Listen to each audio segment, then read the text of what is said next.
Welcome to Shukla study point. आप सभी का स्वागत है आपके अपने YouTube channel Shukla study point में। मैं शिवम शुक्ला आप सभी दोस्तों का हार्दिक स्वागत करता हूं। आज के वीडियो के माध्यम से हम लोग चर्चा करेंगे सुदूर संवेदन और जीआईएस के बारे में।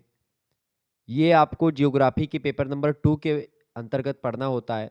जब आप बीए थर्ड ईयर के 5th सेमेस्टर में पहुंचते हैं तो जियोग्राफी में आपको सुदूर संवेदन और जीआईएस के बारे में जानना होता है, यानी कि basics of remote sensing and GIS.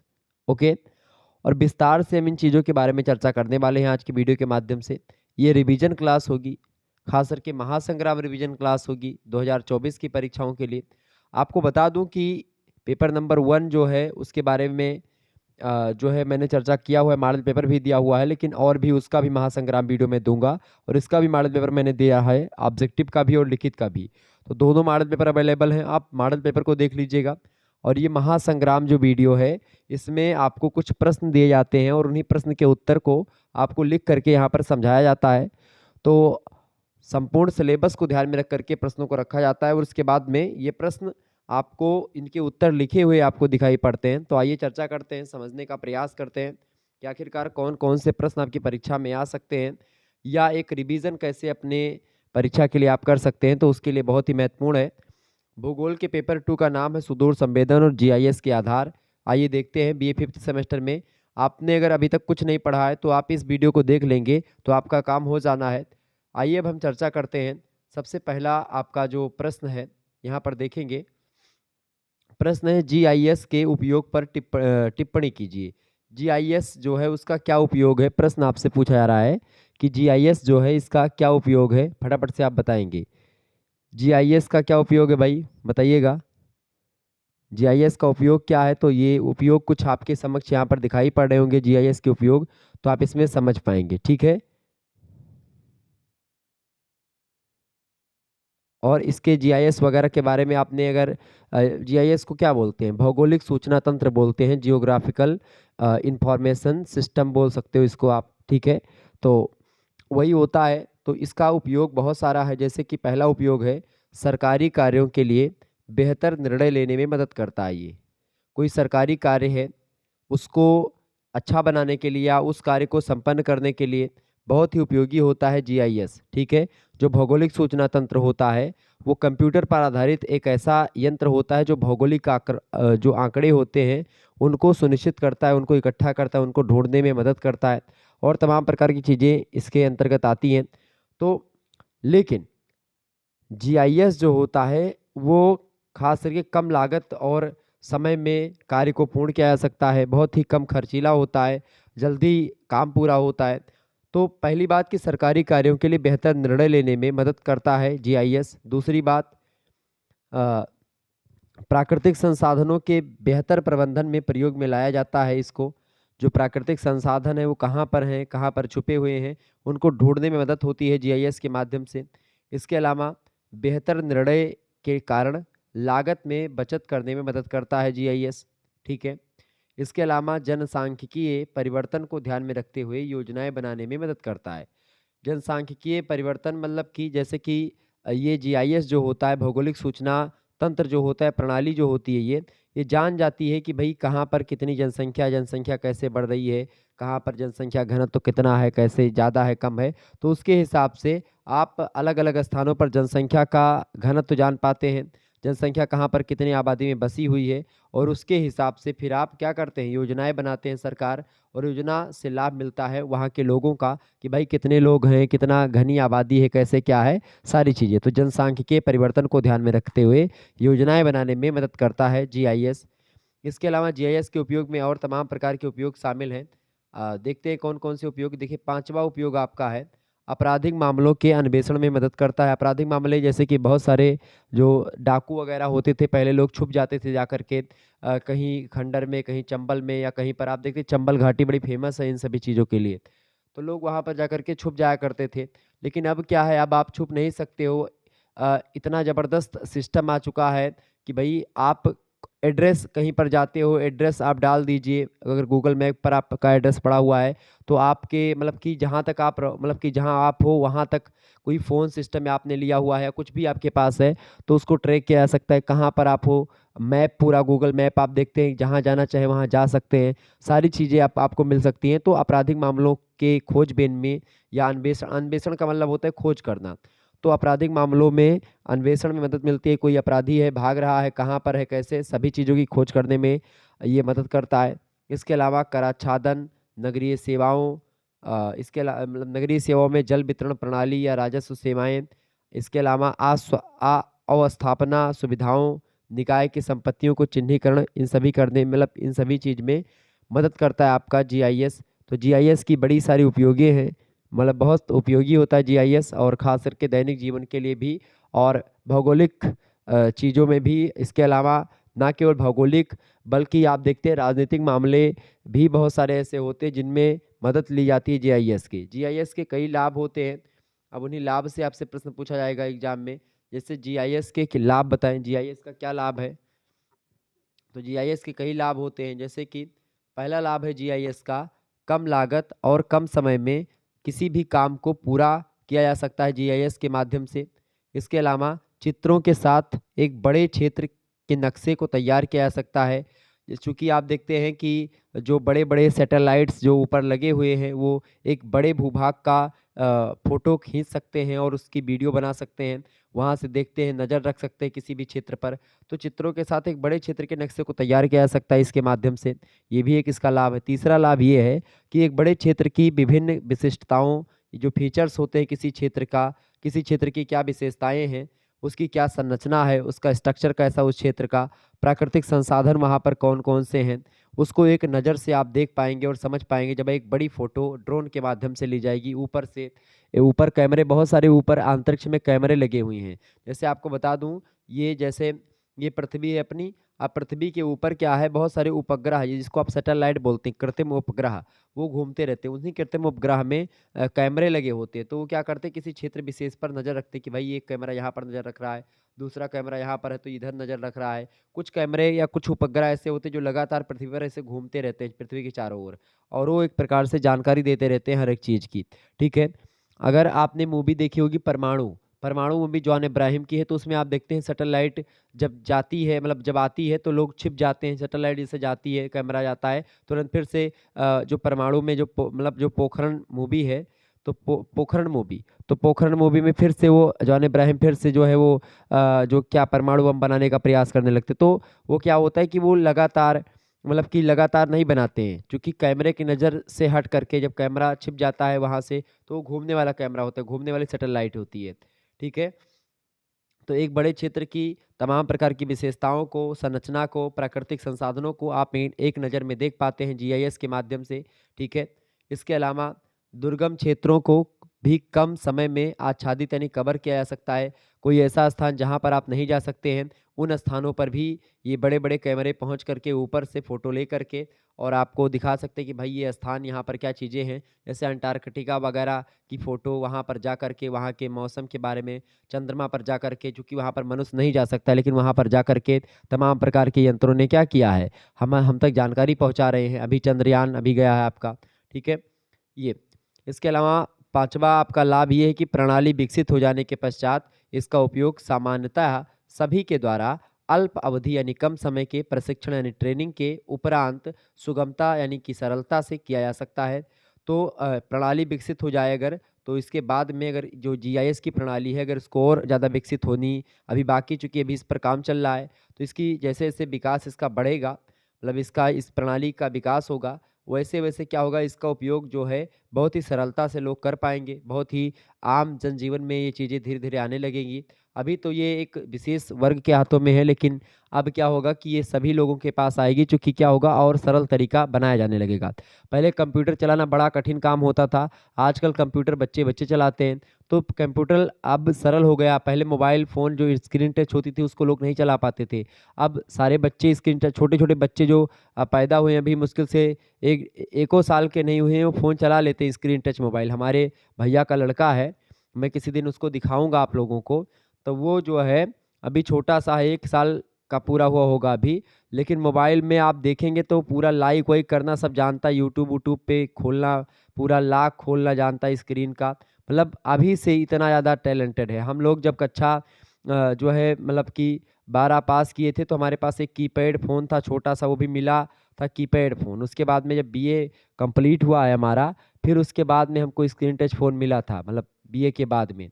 तो आप सोचो कि जो है क्या सिचुएशन अब के बच्चों की है और पहले के बच्चों की क्या हुआ करती थी। तो अब तो भाई बड़ा वो है, पहले टीचर भी नहीं होते थे कि भाई गाँव वगैरह में टीचर उतने अच्छे नहीं कि भाई आपको सही तरीके से सब चीज़ बता दें। बता दूँ कि मैं एक-एक सवाल के लिए घूमता रहता था पूरे गाँव में और पूरे इधर-उधर, जहाँ पर कि भाई कोई समझा दे हमको, लेकिन मतलब कि कोई मिलता भी नहीं था, और जो मिलते थे वो समझाने मतलब समझाते थे, लेकिन मतलब वो समझा नहीं पाते थे, या कुछ था ऐसे कि मतलब दिक्कत होती थी हमको पढ़ने में भी बहुत ज़्यादा। ठीक है, और पैसे उतना ज़्यादा होते नहीं थे कि हम ट्यूशन वगैरह कर लें बड़े टीचर के पास जा कर के, और गाँव के लोग उतना ज़्यादा होशियार तो होते नहीं हैं कि आपको बता दें। तो ऐसे, तो ये चीज़ें हैं, तो प्रणाली विकसित ये धीरे-धीरे हो रही है, और ये सरल हो रही प्रणाली, और जैसे-जैसे विकास होगा इसका सरल होगी, तो यही सब लाभ है जीआईएस का। आगे देखिएगा, तीसरा क्वेश्चन आपकी स्क्रीन पर आ चुका है। प्रश्न, दूर संवेदन या सुदूर संवेदन, या जिसको आप रिमोट सेंसिंग बोलते हैं। ठीक है, इसका क्या लाभ है? रिमोट सेंसिंग आप लोग जानते होंगे, जैसे कार वगैरह आजकल रिमोट से आप चाबी निकाल कर के लेकर के आओ, बाहर बहुत दूर से आप चाबी को दबाओगे, तुरंत जो है आपका कार लॉक हो जाएगा। ठीक है, चाबी के माध्यम से आपका कार जो है शीशा खुल जाएगा, बंद हो जाएगा। कार अपने आप बोलो तो स्टार्ट करवा दें, आप कहो चाबी केवल रखे रहो बस। तो ऐसे तमाम प्रकार की चीज़ें आ गई हैं। तो ये सब सुदूर संवेदन के द्वारा ही संभव है। सुदूर संवेदन मतलब रिमोट सेंसिंग। आप टीवी वगैरह खोलते हैं, पहले टीवी जा करके आपको बटन से ऑन करनी पड़ती थी। आजकल रिमोट से आप ऑन करते हैं। तो रिमोट से बहुत सारी चीज़ें, आप ड्रोन उड़ाते हैं, ड्रोन कैमरा आप लोगों ने देखा होगा शादी विवाह में, अभी शादी का मौसम चल रहा है। तो आप लोगों ने देखा होगा शादी में जो ड्रोन उड़ाया जाता है, वो ड्रोन रिमोट से चलता है। रिमोट सेंसर उसमें लगा होता है, उसी सेंसर के माध्यम से सारी चीज़ चलती हैं। आप जो फ़ोन वगैरह करते हैं, तो फ़ोन में सेंसर लगा होता है। आपने अगर सेंसर को जो है 1 मिनट के लिए मूंद लेते हैं, तो आपकी स्क्रीन की लाइट जो है बंद हो जाती है। कभी आपने एहसास अगर किया होगा, स्क्रीन टच फ़ोन चलाते होंगे, तो जब आप बात करने के लिए कान पर फ़ोन लगाते हैं, तो आपका फ़ोन की लाइट जो होती है वो बंद हो जाती है। क्यों बंद हो जाती है? क्योंकि सेंसर आपका वो दब जाता है। सेंसर जो होता है वो छिप जाता है, इसीलिए वो लाइट बंद हो जाती है। सेंसर ऊपर लगा हुआ होता है, ठीक है? ये बात ध्यान रखेंगे। ओके, और वही सेंसर जो होता है वो कॉलिंग वगैरह में भी मदद करता है। टावर जो आपका लगा होता है, नज़दीकी टावर से अटैच होता है, फिर आपका जो टावर होता है, वो दूसरे जहाँ पर आपने फ़ोन लगाया वहाँ पर टावर पर संदेश भेजता है। फिर वो टावर जो होता है, मतलब कि वो सैटेलाइट पे भेजता है टावर, ठीक है? फिर टावर जो होता है सैटेलाइट पे भेजता है, फिर टावर से मतलब से सैटेलाइट से जहाँ पर आपने फ़ोन लगाया वहाँ पर जाता है। फिर से समझें, जैसे आपने किसी को फ़ोन लगाया, आपने ए बंदा कोई है, बी को फ़ोन लगाता है, ठीक है? अब बी को फ़ोन लगाया आपने, तो पहले क्या होता है, आपके नज़दीकी टावर पर आपके फ़ोन का सेंसर जो है टावर पर जाएगा। अब ये टावर पर जो है जो तमाम प्रकार के यंत्र लगे होते हैं, उसी यंत्र के माध्यम से जानकारी क्या जाएगी सैटेलाइट पर, जो ऊपर सैटेलाइट लगी हुई है। फिर वो सैटेलाइट ढूँढेगी कि भाई जो है कहाँ पर फ़ोन लगाया गया है। तो जहाँ पर फ़ोन लगा है उसके नज़दीकी कोई टावर होगा, तो उस टावर पर जो है वो मतलब संदेश भेजेगी। फिर उसके बाद में ये टावर पर जब जाएगी, तो टावर से वहाँ के जो जो बी का फ़ोन होगा, उसके सेंसर में जाकर के संदेश मिलेगा। तो ये ऐसा प्रोसेस होता है, ए से अगर फ़ोन लगाओगे, तो 3-4 प्रोसेस में जाकर के बी के पास पहुँचेगा। तो ये होता है एक प्रकार से रिमोट सेंसिंग में, ठीक है? अब बताएँ रिमोट सेंसिंग के क्या लाभ हैं? दूर संवेदन या सुदूर संवेदन के क्या लाभ हैं? दूर संवेदन तकनीक के विकास से निम्नलिखित लाभ हुए हैं। पहला लाभ है कि यह किसी बड़े यंत्र का विहंगम दृश्य प्रस्तुत करता है। मतलब आप किसी बड़े यंत्र का विहंगम दृश्य आपको रिमोट के द्वारा सुदूर संवेदन से आप जान पाते हैं, और यह समय आधार रेखा पर विश्वसनीय और वास्तविक अथवा लगभग वास्तविक सूचनाएँ प्रदान करता है। मतलब जो चीज़ें आप कल्पना करते हैं उसको सही तरीके या सही मायने में ला करके हमारे समक्ष लाता है, वो दूर संवेदन, सुदूर संवेदन। तीसरी बात है, यह भूमि सर्वेक्षण की अपेक्षा कम खर्चीली है, और इससे सूचनाएँ शीघ्र ही एकत्र हो जाती हैं। जैसे अब पहले क्या होता था, आज फ़ोन ही देख लें कि फ़ोन के माध्यम से आप जो सूचनाएँ या जो खबर पहले पेपर में पढ़ते थे, पेपर में छप कर के आती थी, 1-2 दिन बाद बासी खबर आती थी। अब ताज़ा खबर है, ताज़ा खबर क्या है कि भई तुरंत जो है फ़ोन में कोई चीज़ होती है, फ़ोन में ही आप को रिपोर्टिंग मिल जाती है, तुरंत लाइव चलता है रिपोर्टिंग, ठीक है? तो ये सब सुदूर संवेदन के कारण ही संभव हो पाया है। चौथा लाभ इसका ये है कि यह दृष्टिगोचर तथा डिजिटल व्याख्या के लिए क्रमशः सादृश्य और डिजिटल आंकड़े प्रदान करता है। मतलब इसके आंकड़े बिल्कुल ठीक होते हैं, लाइव होते हैं और डिजिटल होते हैं, सत्य होते हैं, वास्तविक होते हैं। क्लियर? इसके अलावा यह किसी भी यंत्र के ऊपर कई बार गुजरता है, जिससे चित्रों की पुनरावृत्ति होती है और इससे समय के अनुसार होने वाले परिवर्तनों को समझने में सहायता मिलती है। आजकल रिमोट सेंसिंग के माध्यम से, सुदूर संवेदन के माध्यम से तमाम प्रकार के जो सूचनाएं, मतलब जो आपदाएं होती हैं, समस्याएं होती हैं, उनका पता हमको पहले चल जाता है कि भाई इस जगह पर तूफान आने वाला है या भूकंप आने वाला है या ज्वालामुखी फटने वाली है। ये जानकारी हमको पहले मिल जाती है, कुछ समय पहले। आपने अभी देखा होगा, एक फ़ोन में आपके एसएमएस आया होगा आज के लगभग 1 महीने, लगभग जब पितृपक्ष या नवरात्र का महीना चल रहा था, नवरात्र से पहले पितृपक्ष का महीना चल रहा था, मतलब पितृपक्ष चल रहा था, तो उसी में आया था एसएमएस सभी के फ़ोन में। मुझे ध्यान है, मैं निमंत्रण पे गया था एक जगह, तो वो फ़ोन में हमारे जो है कैसे कंपन होने लगा, उसमें बताया गया, तो मैंने उसको यूट्यूब पर भी डाला था। ठीक है, आज के 1 डेढ़ महीने पहले की बात है। तो वो चीज़ जो होती है वो आपदा प्रबंधन को लेकर के किया गया था कि भाई आपदा अगर कोई आती है तो उसको आपको आपदा से अलर्ट करवा दिया जाए ताकि नुकसान कम हो। ठीक है, तो यही सब चीज़ रिमोट सेंसिंग के माध्यम से हो पाती हैं। छठा है कि इस पर खराब मौसम तथा दुर्गम भूमि का प्रतिकूल प्रभाव नहीं पड़ता है। तो अगर मौसम भी खराब हो जाए या भूमि गड़बड़ हो जाए तो उसका कोई मतलब प्रतिकूल प्रभाव नहीं पड़ता है, उसमें भी सक्षम है ये। तो सुदूर संवेदन एक प्रकार से रिमोट सेंसिंग बड़ा ज़बरदस्त तरीका होता है। ठीक है, किसी भी सूचना को हमारे तक पहुँचने में मदद करता है। चौथा प्रश्न आप देखेंगे, प्रश्न इंपॉर्टेंट है। प्रश्न है, फील्ड सर्वे के बिना भूतल एवं ऊपरी तलों को उपग्रह चित्र के माध्यम से कैसे देखा जा सकता है? उपग्रह चित्र के माध्यम से, उपग्रह चित्र मतलब जो सैटेलाइट ऊपर लगे हुए हैं, जो घूम रहे हैं पृथ्वी के ऊपर, तो भूपटी का एक प्रकार से, चूंकि क्या होता है कि जब उपग्रहों को छोड़ा जाता है यहाँ से, तो जो यहाँ की जो सीमा है एक प्रकार से वायुमंडल की, या जो वायु का जो गुरुत्वाकर्षण जहाँ पर खत्म होता है वहाँ पर जा करके वो खुल जाता है। मतलब जो आप यहाँ से भेजते हैं सैटेलाइट, तो यहाँ पर जब खुल जाता है तो पृथ्वी पर लगातार गिरने का प्रयास करता है, लेकिन वो चूंकि पृथ्वी पर गिरने का प्रयास करता है तो गिर नहीं पाता, तो चौतरफा वो घूमने लगता है। एक ऐसे आपके जो है कृत्रिम उपग्रह होते हैं, सैटेलाइट होते हैं, और कुछ ऐसे होते हैं जो एक जगह पर फिक्स कर दिया जाता है कि यहाँ पर छोड़ दिया गया, यहाँ पर छोड़ दिया गया, यहाँ पर छोड़ दिया गया, तो वो एक जगह पर नज़र रखते हैं। लेकिन जो घूमने वाला होता है वो सभी पृथ्वी के चौतरफा नज़र रखता है, हर एक क्षेत्र पर नज़र रखता है।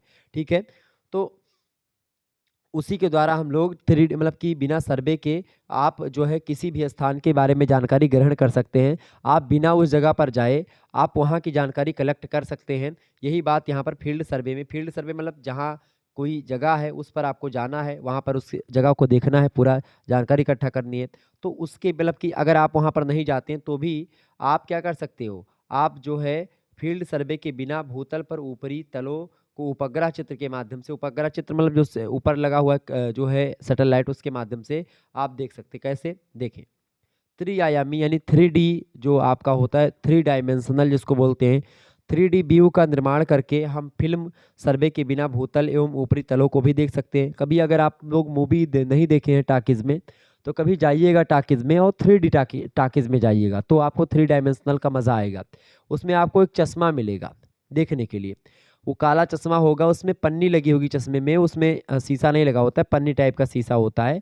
उस चश्मे को आप लगाएंगे, 50 रुपये चश्मे का भी देना पड़ता है। आप उसको लगाइएगा चश्मा, फिर बाद में आएंगे तो चश्मा वापस आप दे देंगे उसको, तो 50 आपको दे देगा वो। ठीक है, तो जब आप उसमें 3D में पिक्चर देखेंगे मूवी अंदर जा करके हाल में, तो लगेगा कि आपके सामने ही सारी चीज़ें हो रही हैं, युद्ध आपके सामने हो रहा है, आपको मज़ा आ जाएगा एकदम से, बहुत एकदम से ऐसा इफेक्टिव लगेगा कि भाई हमारे सामने ही सब चीज़ हो रहा है। ठीक है, ये 3D होता है। तो इसी तरीके से 3D जो है, 3 डायमेंशनल बोलते हैं, 3 आयामी, त्रिविमीय। ठीक है, तो इसका निर्माण करके हम फील्ड सर्वे के बिना भूतल एवं ऊपरी तलों को भी देख सकते हैं, परंतु हमें इस व्यू को जनरेट करने के लिए अतिरिक्त डेटा की ज़रूरत पड़ती है। 3D व्यू को बनाने में अलग से डेटा की ज़रूरत पड़ती है, और जो कि वर्तमान समय में ड्रोन के माध्यम से हम लोग उस डेटा को इकट्ठा कर लेते, कलेक्ट कर लेते हैं। इस डेटा में किसी एक स्थान के भाग को 2 अलग-अलग कोणों से एकत्रित किया जाता है, 2 व्यू से हम फोटो लेते हैं उसकी, जिसमें कि उस स्थान का लगभग 60% हिस्सा जो होता है वो अलग-अलग इमेज में एक ही हो जाता है। मतलब अलग-अलग हिसाब से, जैसे कि हमने पहले दाएँ से खींचा, बाएँ से खींचा, ऊपर से खींचा, और उसके बाद में फिर हमने उस तरफ से खींच लिया। तो फिर क्या होता है कि भाई 60% लगभग हिस्सा जो होता है इधर उधर से कवर हो जाता है। जब 60% हिस्सा उस जगह का कवर हो जाता है उस फोटो में, तो इस प्रकार से क्या होता है, एकत्र की गई तस्वीरों का सॉफ्टवेयर की सहायता से हम लोग क्या करते हैं, स्टोरियो विजन का निर्माण करते हैं। स्टोरियो विजन का मतलब सीधा सीधा ये हो गया कि भाई स्टेयर विजन, इसका मतलब होता है कि आपने जो फोटो खींची है उस फोटो को इकट्ठा आप जोड़ देते हैं चौतरफा, जो फोटो आपने चारों तरफ की खींची है तो एक ही तरफ की फोटो आपकी नहीं बच रही, नीचे वाली फोटो, तो आपने इधर उधर की अगर चार तरफा तीन तरफा फोटो खींच ली है तो आप उसको मिला करके एक 3D फोटो बना सकते हैं। तो उसी का निर्माण करते हैं और भूतल एवं ऊपरी तलों को आप देख पाते हैं कि भाई क्या है और किस सिचुएशन में वो स्थिति है और वहाँ पर क्या क्या चीज़ें और आनी है। तो ये इस तरीके से आप जान पाते हैं, ठीक है, फील्ड सर्वे के बिना 3D तरीके से। पांचवा क्वेश्चन आप देखेंगे, वीडियो को लाइक और चैनल को सब्सक्राइब कर दीजिएगा आप सभी लोग। पांचवा प्रश्न आपकी स्क्रीन पर आ चुका है, फटाफट से आप देखेंगे। प्रश्न है, जीआईएस नक्शे में लेयर्स का क्या अर्थ होता है और इसका क्या लाभ होता है। लेयर्स का क्या अर्थ होता है जीआईएस नक्शे में, तो जियोग्राफिकल इंफॉर्मेशन सिस्टम नक्शे में बहुत सारी सुरक्षाएं मतलब सूचनाएं जो होता है सुरक्षित रखता है, क्योंकि नक्शा जो होता है उसमें बहुत सारी सूचनाएं सुरक्षित होती हैं और खास करके जीआईएस उसको रखता है।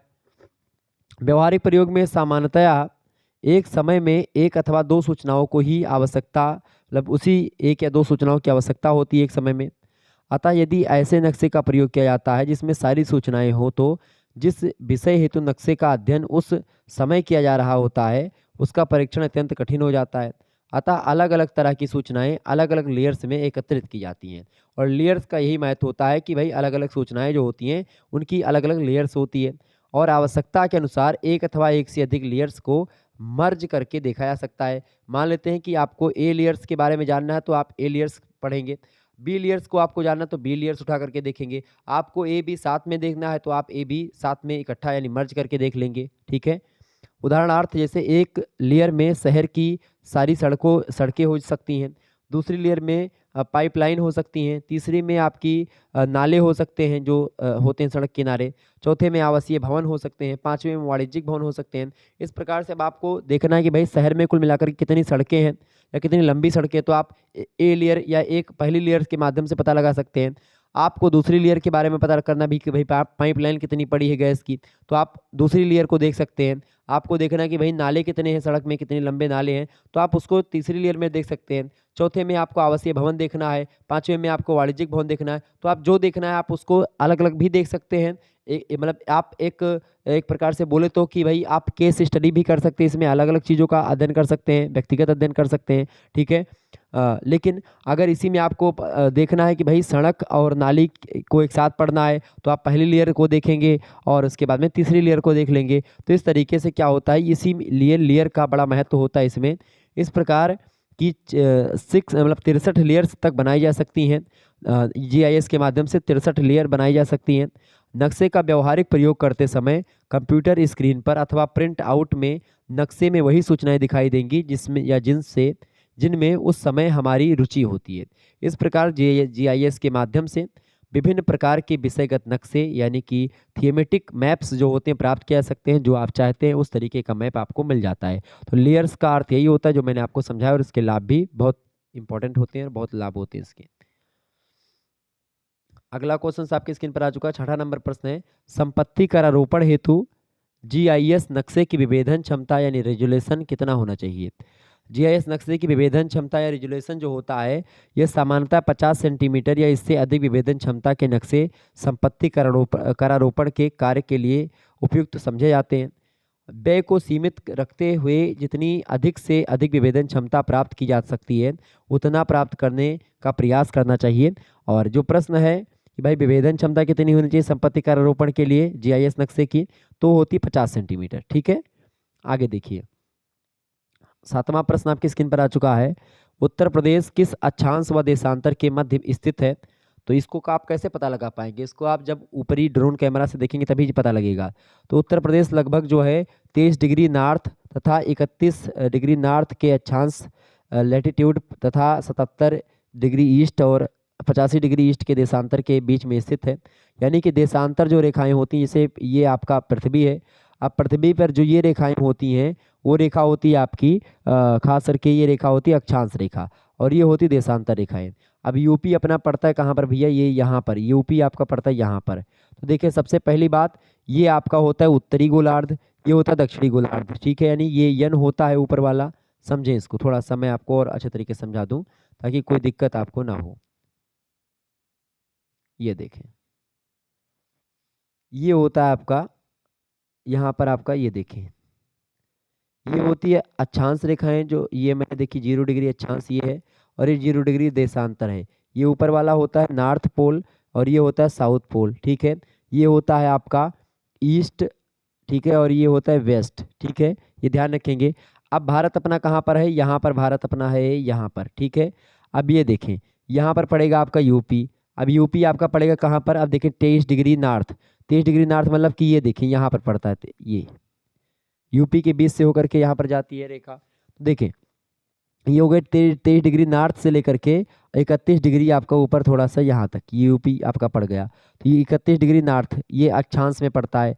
अब आपसे कह रहे 77, मतलब ये 77 पे पड़ रहा है, ठीक है, ये 85 यहीं पर आपका बीच में, यहीं पर पड़ता है यूपी, ठीक है। तो ये आपकी हो गई कौन सी रेखा, 77 डिग्री ईस्ट और 85 डिग्री ईस्ट, ठीक है। तो ये ईस्ट इसलिए हो गई क्योंकि ये इधर वाले कॉलम में थी, यहाँ से इधर है तो ईस्ट होगा, यहाँ से इधर है तो वेस्ट होगा, ठीक है। इसके ऊपर है तो वो हो गया नॉर्थ और इसके नीचे तो साउथ। समझ में आ गई। तो यही चीज़ यहाँ पर लिखी गई है। इस प्रकार दशमलव डिग्री यानी डेसिमल डिग्री की किस हद तक शुद्धता जीआईएस सर्वेक्षण में आवश्यक होगी, इसे निर्धारित किया जा सकता है, ठीक है। तो ये खास करके अक्षांश और देशांतर के मध्य जो यूपी स्थित है, इसको आप जीआईएस के माध्यम से देख सकते हैं। जीआईएस के माध्यम से यूपी के नक्शे का सर्वे आप कर सकते हैं, ऊपर से देख सकते हैं कि ये सही में यहीं पर स्थित है कि ये ऐसे केवल हवाई में बातें कही जा रही हैं। तो इसकी आप जांच परख कर सकते हैं।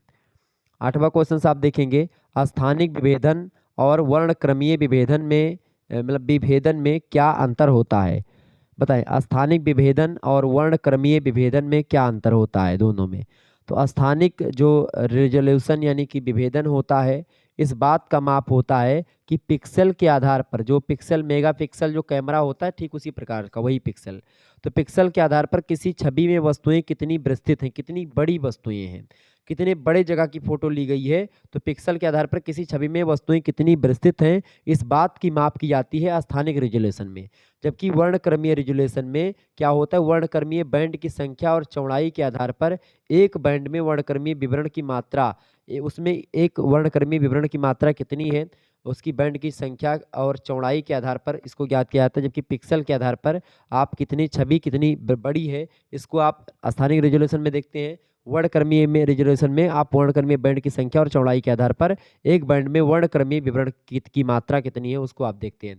तो इस तरीके से ये दो अंतर होते हैं स्थानिक विभेदन और वर्णक्रमीय विभेदन में। आगे देखिएगा 9वां नंबर क्वेश्चन आपकी स्क्रीन पर आ चुका है। प्रश्न है, आपदा प्रबंधन के रिमोट सेंसिंग का पूर्व चेतावनी संबंधी प्रयोग बताएं। आपदा प्रबंधन के रिमोट सेंसिंग का पूर्व चेतावनी संबंधी जो प्रयोग है उसकी अगर बात की जाए तो आपदा प्रबंधन में रिमोट सेंसिंग का अनुप्रयोग क्या होता है इसको देखें।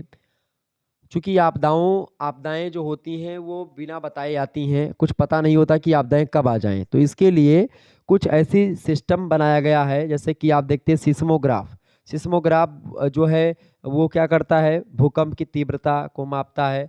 और आप देखते हैं बैरोग्राफ या बैरोमीटर का सूचकांक गिरता है तो आंधी आने के मतलब ये देखते हैं कि कभी गिरे बढ़ेगा घटेगा, तो उससे कभी कभी क्या होता है कि भाई उससे कौन सी आंधी आए, मतलब आंधी आएगी बारिश होगी, इसका पाठ्यांक गिरेगा कि बढ़ेगा, तो इससे ऐसे ये नापा जाता है, ठीक है।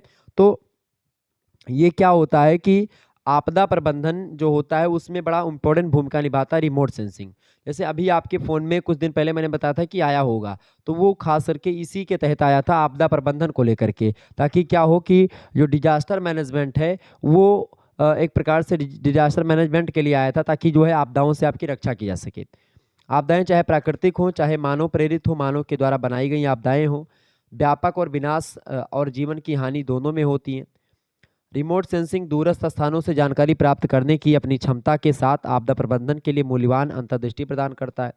उपग्रहों के माध्यम से, ड्रोन के माध्यम से, हवाई प्लेटफार्मों के माध्यम से सेंसरों का उपयोग करके रिमोट सेंसिंग हमें पृथ्वी की सतह, वायुमंडल और महासागरों पर डेटा एकत्र करने में सक्षम बनाता है। हम समुद्र की गहराइयों में जो तूफान आता है उसको सेंसर के माध्यम से जान पाते हैं कि भाई अंदर जो है समुद्र में क्या हलचल हो रही है, और जैसे हलचल जान पाते हैं हम तो फिर पता लगता है कि भाई हाँ ये भूकंप आने वाला है या समुद्री लहरें उठने वाली हैं। हम पर्वतों के ऊपर देख पाते हैं, ज्वालामुखियों को देख पाते हैं कि भाई ज्वालामुखी निकलने वाली, क्या होने वाला है। तो पहले से पता लग जाता है, क्योंकि हमारे पास कैमरे हैं, हमारे पास ड्रोन है, हमारे पास खास करके रिमोट सेंसिंग के माध्यम से क्या होता है कि ड्रोन, हवाई प्लेटफॉर्म या जो उपग्रह सैटेलाइट है उनमें तमाम प्रकार के कैमरे फिट हैं और सेंसर लगे हुए हैं जो कि इन्हीं पर निगरानी रखते हैं और कोई आपदा आने से पहले हमको जानकारी देते हैं। ठीक है। पूर्व चेतावनी प्रणाली एक है।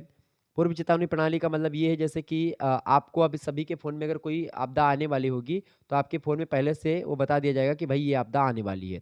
ठीक है। तो रिमोट सेंसिंग क्या करता है, प्रारंभिक चेतावनी प्रणालियों की रीढ़ बनती है। उपग्रहों का उपयोग करके हम आसन्न खतरों के संकेतों के लिए संभावित आपदा क्षेत्रों की निगरानी कर सकते हैं और हम बता सकते हैं कि भाई ये आपदा इतने समय में आने वाली है, इतनी तीव्र आपदा है, कितनी हानि हो सकती है इससे। इन सभी चीज़ों की जानकारी हम पहले से लगा सकते हैं ये जीआईएस के माध्यम से। उदाहरण के लिए जैसे कि रिमोट सेंसिंग क्या करता है, समुद्र की सतह के तापमान में पैटर्न की पहचान कर सकता है, चक्रवातों और तूफानों के टकराने से पहले उनकी भविष्यवाणी कर सकती है जीआईएस।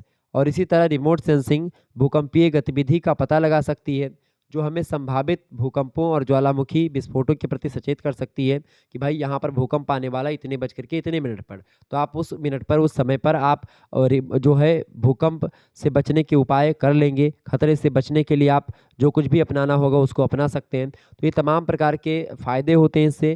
तो ये होता है आपका भाई आपदा प्रबंधन में रिमोट सेंसिंग का उपयोग। रिमोट सेंसिंग में पूर्व चेतावनी एक प्रकार से दी जाती है और पूर्व चेतावनी मतलब पहले से आपको सूचना दे दी जाएगी कि भाई ये आपदा फला तारीख को आने वाली है। तो यही होता है, इसमें रिमोट सेंसिंग की बड़ी ज़बरदस्त भूमिका होती है। ठीक है, आगे देखिए। 10वां क्वेश्चन आपकी स्क्रीन पर आ चुका है, फटाफट से देखेंगे। वीडियो को लाइक और शेयर करते रहिएगा। आपके लगातार कमेंट्स के बाद में यह वीडियो आई है, तो ये बात आप लोग जानते होंगे कि बड़ा रिसर्च करना पड़ता है इन सभी मुद्दों को लेकर के, तब उसके बाद में सारी चीज़ें आपको मिल पाती हैं। अगला प्रश्न है, क्षति के आकलन के रिमोट सेंसिंग की भूमिका, मतलब क्षति के आकलन में रिमोट सेंसिंग की भूमिका और आपदा कार्यों में खोज बचाव में रिमोट सेंसिंग की भूमिका। जैसे कोई आपदा आई, उसमें बहुत सारी क्षति हो गई, बहुत सारा नुकसान हो गया, तो उस नुकसान को आकलन के लिए, मतलब उस नुकसान को समझने में कि भाई कितना नुकसान हुआ है, किन किन लोगों का नुकसान हुआ है, उसको समझने में भी रिमोट सेंसिंग बड़ी ज़बरदस्त भूमिका निभाता है। तो वो आपको बताना है क्या भूमिका निभाता है। दूसरी बात, आपदा कार्यों में खोज बचाव में रिमोट सेंसिंग, यानी आपदा आ गई है, आपदा के बाद में क्या हो गया कि भाई बहुत सारे लोग डूब गए हैं या बहुत सारे लोग कहीं पर जो है फंसे हैं। जैसे कि अभी आप लोगों ने हाल फिलहाल में देखा होगा, अभी 1-2 दिन पहले की न्यूज़, मतलब हो गया तो 15-20 दिन की न्यूज़ है, लेकिन लगातार अभी 2 दिन पहले न्यूज़ आई कि भाई जो है रेस्क्यू ऑपरेशन जो है सफल रहा और मज़दूरों को मतलब कि बाहर निकाल लिया गया है। सुरंग में फंस गए थे हमारे मज़दूर भाई। तो क्या है कि वो सब रिमोट सेंसिंग के माध्यम से ही उन अंदर हम जान पाते थे कि भाई अंदर है क्या। तमाम प्रकार के सेंसर के माध्यम से उसका प्रयोग करके हम लोग अंदर की सुरंग के बीच में जानने का प्रयास कर रहे थे कि है क्या, कितने लोग फंसे हैं, क्या कर रहे हैं, क्या नहीं कर रहे, पाइप के माध्यम से भोजन वगैरह पहुंचाना हुआ, तमाम प्रकार की चीज़ें हम कर रहे थे। तो आपदा कार्यों में खोज बचाव में रिमोट सेंसिंग की बड़ी ज़बरदस्त भूमिका होती है। तो यही हमको समझना है। ठीक है, पहला देखेंगे, पहला है क्षति के आकलन के रिमोट सेंसिंग की भूमिका। क्षति के आकलन में रिमोट सेंसिंग की क्या भूमिका होती है। देखिए, कोई भी आपदा आती है तो उस आपदा के बाद में क्या होता है, त्वरित। त्वरित मतलब होता है बहुत जल्दी, एक्सीलेटर। एक्सीलरेशन मतलब होता है त्वरण। ठीक है, त्वरित का मतलब होता है बहुत जल्दी। जैसे एक्सीलेटर जितने आप फूकेंगे उतने मोटरसाइकिल भागेगी, तो वही एक्सीलेटर का जो काम होता है वही होता है त्वरित, उसी को बोलते हैं त्वरण। एक्सीलेटर के हिंदी मतलब जानते हैं क्या, एक्सीलेटर को क्या कहते हैं हिंदी में, त्वरक। त्वरक हिंदी में कहते हैं एक्सीलेटर को, जो मोटरसाइकिल का होता है। तो त्वरित जो होता है उसी त्वरक से बना हुआ शब्द है। तो त्वरित का मतलब होता है बहुत जल्दी, तीव्रगामी। ठीक है, तो किसी भी आपदा के बाद में बहुत जल्दी और सटीक क्षति का आकलन महत्वपूर्ण होता है। ठीक है, बहुत जल्दी आप पता लगा पाए कितने लोग फंसे हुए हैं और क्या क्या हानि हुई है, कितने लोग फंसे हैं, कैसे फंसे हैं, कहाँ फंसे हैं, इसका आकलन करना बहुत ही महत्वपूर्ण होता है किसी भी आपदा के बाद में। रिमोट सेंसिंग प्रभावित क्षेत्र का व्यापक अवलोकन प्रदान करता है, मतलब कि जहाँ पर घटना होती है उस घटना के बारे में विधिवत जानकारी प्राप्त करता है, जिससे निर्णय लेने वालों को क्षति की सीमा को समझने में कि भाई कितना हानि हुआ है उसको समझने में मदद मिलती है। इसके अलावा उपग्रहों के माध्यम से, ड्रोन कैमरों के माध्यम से उच्च रेजोल्यूशन की जो छवियाँ होती हैं, फ़ोटो होती हैं, वो निकाली जाती हैं। बहुत ही एचडी क्वालिटी की फ़ोटो निकाली जाती हैं और वो फ़ोटो जो होती हैं उनके माध्यम से आप जान पाते हैं कितने लोग फँसे हुए हैं, कहाँ-कहाँ पर कौन से लोग फँसे हुए हैं। विनाश के पैमाने को आप देख पाते हैं उन्हीं फ़ोटो के माध्यम से। संसाधनों के आवंटन में सहायता और पुनर्प्राप्ति रणनीतियों के निर्माण में सहायता कर सकती है रिमोट सेंसिंग। चूँकि रिमोट सेंसिंग के माध्यम से आप ये जान पाते हैं कि कितने लोग फँसे हैं, कहाँ फँसे हैं, वहाँ पर संसाधन कैसे भिजवाए जा सकते हैं, कितने संसाधनों की ज़रूरत है, कितने लोग फँसे हैं। तो ये सभी चीज़ों की जानकारी हमको रिमोट सेंसिंग के माध्यम से ही पता चलती है, ठीक है? तो इसीलिए क्षति का आकलन हम बहुत जल्दी कर पाते हैं रिमोट सेंसिंग के माध्यम से। दूसरी बात है कि आपदा कार्यों में खोज बचाव में रिमोट सेंसिंग की भूमिका। देखिए, रिमोट सेंसिंग खोज और बचाव कार्यों में महत्वपूर्ण सहायता करता है। जैसे कोई भी आपदा आती है उसके बाद में जो जीवित बचे हुए लोग हैं उनको शीघ्रता से भाई ढूँढा जाए कि कितने लोग जीवित बचे हैं और उसके बाद में कितने लोग मर गए हैं। जीवन और मृत्यु के बीच अंतर हो सकता है, अगर आप उसको मतलब उनको बहुत जल्दी बचा पाएँ तो बहुत सारे लोग जो घायल होंगे उनको आप बचा सकते हैं, नहीं तो वो मर जाएँगे वहीं पर। और इसके अलावा थर्मल इमेजिंग जैसी तकनीकें जो हैं मलबे के नीचे दबे हुए लोगों के हीट सिग्नेचर की पहचान कर सकती हैं। जैसे कि अभी मैंने बताया जो अंदर दबे मतलब कि फंसे हुए लोग थे, टनल में फंसे थे, जो गुफा बना रहे थे उसमें फंसे थे, तो उसमें क्या जो थर्मल इमेजिंग होती है उसके माध्यम से आप नीचे देख पाते हैं कितने लोग फंसे हुए हैं, कहाँ कहाँ पर फंसे हैं। जबकि उच्च रेजोल्यूशन इमेजनरी बचाव टीमों के लिए सुरक्षित मार्गों की मैपिंग में सहायता कर सकती है। तो इस तरीके से आपदा कार्यों में खोज बचाव के लिए भी बहुत महत्वपूर्ण भूमिका निभाती है रिमोट सेंसिंग। तो ये कई प्रकार की भूमिकाएं हैं उसकी। आगे देखेंगे, 11वां प्रश्न है, मानचित्रण में रिमोट सेंसिंग का एक अमूल्य उपकरण है, मतलब एक अमूल्य उपकरण होता है, स्पष्ट करें। बिल्कुल अमूल्य उपकरण होता है ये, किसमें भाई? मानचित्रण में, बिल्कुल। आपदा संभावित क्षेत्रों के मानचित्रण के लिए रिमोट सेंसिंग के एक अमूल्य उपकरण है।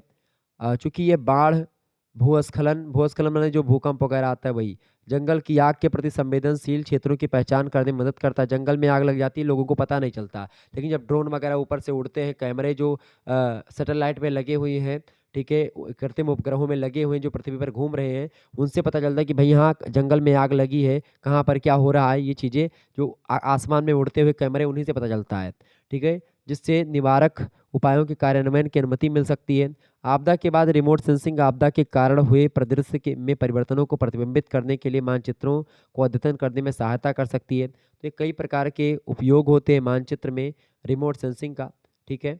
आगे देखिएगा, 12वां नंबर प्रश्न है, निम्नलिखित पर टिप्पणी कीजिए। पहला पॉइंट है आपका मौसम के पूर्वानुमान में रिमोट सेंसिंग, दूसरा है आपातकालीन प्रक्रिया योजना में रिमोट सेंसिंग। क्योंकि रिमोट सेंसिंग जो होता है ये मौसम का पूर्वानुमान लगाता है कि भाई बादल में रॉकेट छोड़ करके कि भाई अब पानी कब बरसेगा, किस दिन बरसेगा, पहले से आपके फ़ोन में पता चल जाता है कि मौसम आज का साफ रहेगा, बादल छाए रहेंगे, प्रकाश रहेगा, इतना डिग्री सेल्सियस तापमान रहेगा, ये सब आप जान पाते हैं अपने फ़ोन में। तो ये सब रिमोट सेंसिंग के माध्यम से पता चलता है। आपातकालीन प्रक्रिया की योजना जो होती है उसमें भी रिमोट सेंसिंग की भूमिका होती है। मौसम के पूर्वानुमान में रिमोट सेंसिंग की भूमिका में आप क्या लिखेंगे कि वायुमंडलीय स्थितियों की निगरानी करके रिमोट सेंसिंग मौसम की भविष्यवाणी में महत्वपूर्ण योगदान देता है। उपग्रह बादलों के पैटर्न को समझता है, हवा की दिशा को पढ़ता जान पाता है कि हवा किस तरह दिशा में चल रही है। वायुमंडलीय दबाव को ट्रैक कर सकता है, जिससे क्या होता है मौसम की घटनाओं की सटीक भविष्यवाणी की सुविधा मिलती है। और तूफान, भारी वर्षा, अन्य मौसम संबंधी आपदाओं की भविष्यवाणी करने में विशेष रूप से उपयोगी होता है remote sensing.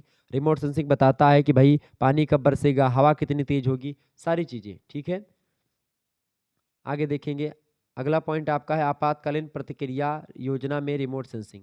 Remote sensing data आपातकालीन प्रतिक्रिया योजना का एक महत्वपूर्ण घटक होता है। यह आपदा के बारे में वास्तविक समय की जानकारी प्रदान करता है। रिमोट सेंसिंग कुशल निकासी योजना बनाने में, सबसे सुरक्षित मार्ग निर्धारित करने और उन क्षेत्रों की पहचान करने में मदद करता है जिन पर तत्काल ध्यान देने की आवश्यकता होती है। जैसे मान लेते हैं अभी आप किसी रास्ते से जा रहे हैं कहीं पर और उस रास्ते में कोई दिक्कत आ चुकी है, उस रास्ते में पहाड़ मतलब कि टूट गया है, तो आगे उसका पता कैसे लग पाता है? रिमोट सेंसिंग के माध्यम से, या रेल की पटरी कहीं पर टूटी हुई है तो इसका पता कैसे लगेगा? सेंसर से ही पता लग जाता है कि भाई आगे पटरी टूटी हुई है। तो ये सब जो होता है रिमोट सेंसिंग के माध्यम से पता लगता है, ठीक है। तो आपातकालीन प्रतिक्रिया जो होता है वो रिमोट सेंसिंग के माध्यम से मिल पाती है कि भाई आगे जो है खतरा है, ये क्या है, ठीक है। जैसे ट्रेन जाती है तो ट्रेन में क्या होता है, अब ट्रेन में सेंसर पर ही सारी चीज़ें काम करती हैं। ट्रेन जाती पटरी पर, अब क्या होता है कि भाई आगे पटरी बिजी है तो उसमें लाल बत्ती जल जाती है कि भाई हाँ आगे आगे खतरा है, मतलब आगे कोई ट्रेन रुकी हुई है या कुछ भी दिक्कत है, तो सेंसर के माध्यम से लाल बटन जो है उस पर जल जाती है। आप देखते हैं उसी पर काम करता है जो ट्रैफिक वाला पूरा सिस्टम होता है सड़क पर। जो लाल जलती है इसका मतलब कि अभी इधर वाले निकल, मतलब कि रुक जाओ आप, हरी जलती है निकल जाओ आप। तो ये सब चीज़ें, ठीक है, तत्काल ध्यान देने की आवश्यकता है। इसके अतिरिक्त यह राहत सामग्री के वितरण की योजना बनाने में भी मदद करता है रिमोट सेंसिंग। जो भी क्षति हुई है, हानि हुआ है, उसको भरपाई करने में रिमोट सेंसिंग बड़ा उपयोगी भूमिका निभाता है। 13वां क्वेश्चन आप देखेंगे, अगला प्रश्न है 13 नंबर प्रश्न है, प्रकाशीय संवेदक किसे कहते हैं? संवेदक उपग्रहों के ऊपर लगे एक तरह के उच्च अंतः प्रकाशीय कैमरा उपकरण होते हैं प्रकाशीय संवेदक। इनका उपयोग सतह विशेषताओं की विभिन्न वस्तुओं से परावर्तित या उत्सर्जित विद्युत चुम्बकीय विकिरण की मात्रा को मापने के लिए किया जाता है। आप विभिन्न इलेक्ट्रॉनिक उपकरणों के रिमोट कंट्रोल में स्थापित सेंसर के बारे में सोच सकते हैं, जैसे कि वातानुकूलित एयर कंडीशनर जो होता है, एसी या टेलीविज़न का जो रिमोट होता है उसमें सेंसर लगा होता है। उसी सेंसर के माध्यम से जब आप बटन दबाते हैं तो आपका टीवी का चैनल बदल जाता है, टेलीविज़न का, आपका एसी जो होता है धीरे तेज हो जाता है, आपका एयर कंडीशनर जो होता है वो भी बदलने लगता है, ठीक है। जो एक छोटे दूरस्थ नियंत्रण रिमोट कंट्रोल उपकरण की मदद से इस तरह के इलेक्ट्रॉनिक उपकरणों के संचालन को सक्षम बनाता है। तो उसमें छोटा पॉइंट होता है। तो आप टीवी तो देखते हैं रिमोट चला करके, तो वही वही सेम प्रोसेस होता है बड़े बड़े चीज़ों में, ठीक है। कि भाई आप ड्रोन के माध्यम से, आजकल तो ड्रोन के माध्यम से बम वगैरह भी उठा करके दूर लेकर जाकर फेंक देते हैं। तो ये इलेक्ट्रॉनिक उपकरणों के संचालन को सक्षम बनाता है। आमतौर पर हम सुदूर संवेदन के क्षेत्र में दो प्रकार के संवेदक को पहचानते हैं, अर्थात निष्क्रिय संवेदक और सक्रिय संवेदक। निष्क्रिय संवेदक प्राकृतिक विकिरण को अंकित करते हैं जो पृथ्वी की सतह से वापस उत्सर्जित या परावर्तित प्रतिबिंबित होता है। इसमें सादृश्य यानी कि वायवीय फोटोग्राफ और वीडियोग्राफ होता है, जो वायु में उड़ने वाला होता है, वायु में खींचा जाने वाला होता है, ठीक है। और अंकीय प्रणाली यानी कि क्रम वीक्षक और विकिरणगामी विकिरणमापी, मतलब कि सेंसर के माध्यम से पता लगाया। संवेदक दोनों शामिल हैं।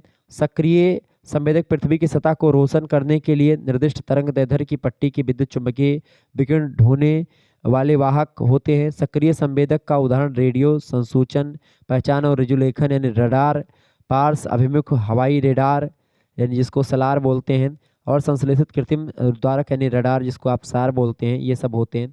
रडार वगैरह क्या होते हैं कि भाई पानी के अंदर वगैरह, आप देख पानी के अंदर भी पता लगा जाते हैं, पृथ्वी की सतह के अंदर क्या है उसको भी कुछ हद तक पता लगा पाते हैं, ठीक है। तो तरंगों के माध्यम से आप पृथ्वी की सतह के अंदर, फिर रडार के माध्यम से पानी में, ठीक है, या ऊपर आप देखते हैं रडार के माध्यम से, रडार से के द्वारा ही पनडुब्बियों का पता लगाया जाता है। ये तमाम प्रकार की चीज़ें होती हैं, ठीक है। रडार से ही बड़े बड़े जो मतलब कि खतरा कोई आता तो उसको पता लगाया जाता है, डिफाइन कर लेते हैं, उसको फाइंड आउट कर लिया जाता है। तो ये सब जो होता है ये सब फोटो मतलब प्रकाशीय संवेदक होते हैं। 14 नंबर क्वेश्चन आप देखेंगे, फोटोग्राफिक बिंब के लाभ बताएं। फोटोग्राफिक बिंब के कई लाभ होते हैं। एडवांटेज ऑफ फोटोग्राफिक इमेज, पहला लाभ ही है फोटोग्राफिक इमेज का। फोटोग्राफिक इमेज में कंप्यूटर पर अंकीय बिंब की तुलना में धरातलीय विभेदन उत्तम और अधिक होता है, क्योंकि अगर आप अंक में कोई चीज़ लिखेंगे और उसी का आप फोटो खींच करके लेके रख देंगे तो बड़ा ज़बरदस्त होगा वो फोटो। दूसरा है फोटोग्राफिक बिंब में से धरातलीय आकृतियों का पुनर्निर्माण ज्यामितीय दृष्टिकोण से उपयुक्त होता है। तीसरी बात, फोटोग्राफिक बिंब बड़े पैमाने पर बड़े क्षेत्र को दिखा देता है और बहुत ही जानकारी देता है। इसके अलावा फोटोग्राफिक फिल्म को अंकीकरण यानी डिजिटाइजेशन के द्वारा अंकीय बिंब को फिल्म अंकन के द्वारा फोटोग्राफिक बिंब में परिवर्तित किया जा सकता है। तो ये कई इसके लाभ होते हैं और कई काम इससे हो जाते हैं फोटोग्राफिक बिंब से। आगे देखिएगा, अगला क्वेश्चन आपके स्क्रीन पर आ चुका 15 नंबर प्रश्न है, अंकीय बिंब प्रक्रम प्रणाली तथा तकनीकियां बताएं। अंकीय बिंब प्रक्रम प्रणाली जो है उसके बारे में अगर बताऊं, डिजिटल इमेज प्रोसेसिंग सिस्टम, ठीक है, DIPS। तो अंकीय बिंब प्रक्रम प्रक्रमण प्रणाली के अंतर्गत कंप्यूटर हार्डवेयर और सॉफ्टवेयर दोनों का होना अति आवश्यक होता है, जिनके द्वारा बिंब आंकड़ों का विश्लेषण किया जा सके। कंप्यूटर प्रणाली में अंतर्गामी व निर्गत युक्तियां यानी डिवाइसेस संशोधित तत्व, अंतरा सक्रिय युक्तियों इत्यादि को सम्मिलित किया जाता है और इस प्रणाली में बहुत अधिक मात्रा में आंकड़ों के एकत्र तथा संशोधित करने की तीव्र क्षमता होती है। इस प्रणाली के घटक केंद्रीय संशोधित इकाई, अंतर सक्रिय प्रदर्शक कार्यशाला, टेप ड्राइव, सीडी रोम युक्तियाँ, डिजिटाइजर, रंगीन monitor, printer, plotter, disk storage युक्तियाँ, ये सब जो हैं ये सब शामिल होती हैं उसमें। ठीक है, ये ध्यान रखें किस में शामिल होती है भैया, ये सब शामिल होती है अंकीय बिंब प्रक्रम प्रणाली में। ठीक है, इन सभी में सारी चीज़ें इकट्ठा होती हैं। बिंब प्रक्रमण तकनीकियाँ यानी इमेज प्रोसेसिंग टेक्निक क्या होती हैं। इमेज प्रोसेसिंग टेक्निक की अगर बात करें तो ये फोटो को शुद्ध तथा उपयुक्त बनाने के लिए निम्न तकनीकों का उपयोग हम कर सकते हैं। पहली तकनीक है ऑप्टिकल तकनीक यानी ऑप्टिकल टेक्निक, दूसरी है डिजिटल टेक्निक और तीसरी फोटोग्राफिक टेक्निक। इन तीन टेक्निक के माध्यम से हम लोग क्या करते हैं, किसी भी फोटो को शुद्ध करते हैं और फोटो को अच्छा बनाते हैं और फोटो को एडिट करते हैं, ठीक ठाक बनाते हैं। 16वां नंबर क्वेश्चन आप देखेंगे, प्रश्न आपकी स्क्रीन पर इंपॉर्टेंट है, आ चुका है। प्रश्न है भौगोलिक सूचना तंत्र के उद्देश्य बताइए। भौगोलिक सूचना तंत्र का क्या उद्देश्य है, यानी ऑब्जेक्टिव्स ऑफ जीआईएस। भौगोलिक सूचना तंत्र जो होता है आंकड़ा प्राप्ति से लेकर के इसके अलावा इमेज मतलब कि अंकीय प्रक्रमण और विश्लेषण का कंप्यूटर आधारित तंत्र होता है और इसके लिए विभिन्न उद्देश्य मतलब निम्न है। जैसे कि अगर मैं आपको बताऊं अंकीय मतलब भौगोलिक सूचना तंत्र के उद्देश्य के बारे में, तो भौगोलिक सूचना तंत्र का कई सारा उद्देश्य है। पहला उद्देश्य तो यही है कि विभिन्न प्रकार के नियोजन और निर्णय प्रक्रिया में समय और लागत के संदर्भ में मानवीय क्षमता को बढ़ाना, ये बहुत उपयोगी है भौगोलिक सूचना तंत्र। भौगोलिक सूचना तंत्र को अंग्रेजी में जीआईएस बोलते हैं। ठीक है, ये बात ध्यान रखेंगे, जियोग्राफिक इंफॉर्मेशन सिस्टम। दूसरी बात है इसका जीआईएस का जो उद्देश्य है वो है आंकड़ों के वितरण और प्रक्रिया के लिए सक्षम साधनों को प्रदान करना। तीसरी बात यह कि आंकड़ों के प्रक्रियात्मक स्तर पर पुनरावृत्ति को कम से कम करना। ठीक है, ताकि एक ही चीज़ दोहराए ना बार बार, इस पर भी ध्यान देता है। इसके अलावा विभिन्न स्रोतों से उपलब्ध सूचनाओं को समन्वित करने की क्षमता में बढ़ोतरी करता है, वृद्धि करता है जीआईएस। इसके अलावा नई नई सूचनाओं को प्राप्त करने के लिए भौगोलिक आंकड़ों के मिश्रित स्वरूप का विश्लेषण करना, ये भी एक उद्देश्य रहा है। ठीक है, भौगोलिक सूचना तंत्र का, तो ये कई उद्देश्य हैं भौगोलिक सूचना तंत्र का। कुल मिलाकर के भौगोलिक सूचना तंत्र जो होता है स्थानिक जो आंकड़े होते हैं उनकी सहायता से किसी भी धरातली तथ्य के बारे में उस धरातल या जहाँ के बारे में आपको पता लगाना है, उस किसी विशेष क्षेत्र या धरातलीय तथ्य के बारे में, उसकी अवस्थिति क्या है, उसकी दशा क्या है, उसकी प्रवृत्ति क्या है, उसका मॉडल प्रक्रिया क्या है, सारी चीज़ों को स्पष्ट कर देता है जीआईएस। तो जीआईएस के माध्यम से आप किसी भी क्षेत्र के बारे में विधिवत जानकारी प्राप्त कर पाते हैं और उसको बहुत ही बारीकी के साथ समझ पाते हैं, वास्तविक जानकारी ग्रहण कर पाते हैं, वास्तव में क्या चीज़ें वहाँ पर हैं उसको जान पाते हैं, क्या घटनाएं घटी है उसको समझ पाते हैं। तो बिना वहाँ पर जाए आप बहुत सारी चीज़ों को समझ जा पाते हैं। ठीक है, तो ये हो गया आपका भौगोलिक सूचना तंत्र के उद्देश्य। अगला क्वेश्चन आपकी स्क्रीन पर आ चुका है, 17 नंबर प्रश्न आप देखेंगे। प्रश्न है 17वां नंबर प्रश्न है भौगोलिक सूचना तंत्र का क्षेत्र बताइए। भौगोलिक सूचना तंत्र का क्षेत्र की अगर बात करें तो अंग्रेजी में बोलते हैं scope of geographical information system.